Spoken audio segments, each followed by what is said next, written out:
As an openly gay man, it causes a significant amount of personal pain for me when the church that I love says homosexuality is incompatible with Christian teaching.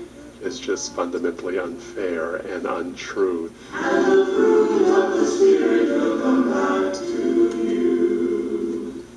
We wonder why these folks keep banging on the doors, keep pushing us and pushing us, trying to back us into a corner. And in the kingdom will surely grow, and what you grow with love. I think every time we go, we hope that this will be the year.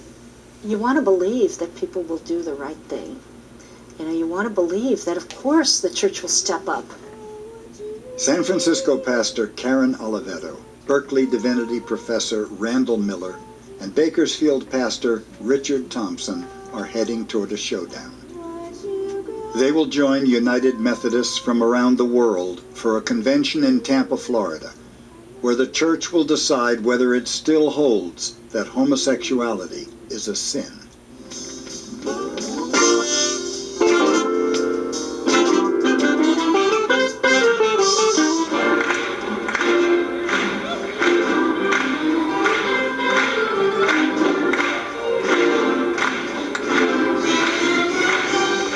It's Easter Sunday at Glide Memorial Methodist Church in San Francisco, and the Reverend Karen Oliveto takes the stage in front of a full house.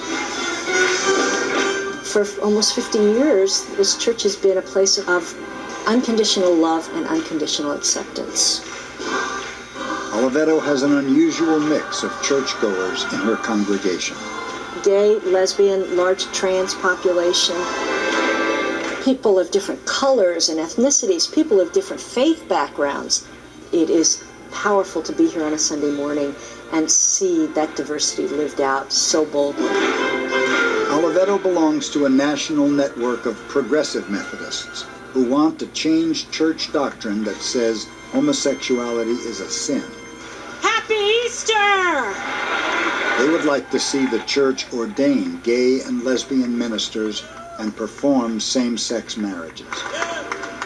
But the progressives will face opposition within the church from a coalition of conservative evangelicals. At First United Methodist in Bakersfield, California, Pastor Richard Thompson leads the Sunday morning service. Homosexual people are to be loved. They're our brothers and sisters, but the practice of homosexuality is incompatible with Christian teaching and has been for 2,000 years. Thompson is a member of the evangelical group Good News, which leads the campaign to retain church doctrine condemning the practice of homosexuality. If a church loses its doctrine, it can no longer bring salvation, because without the doctrine, you don't have a foundation to stand on. And if you want to say all things are okay, then it doesn't matter.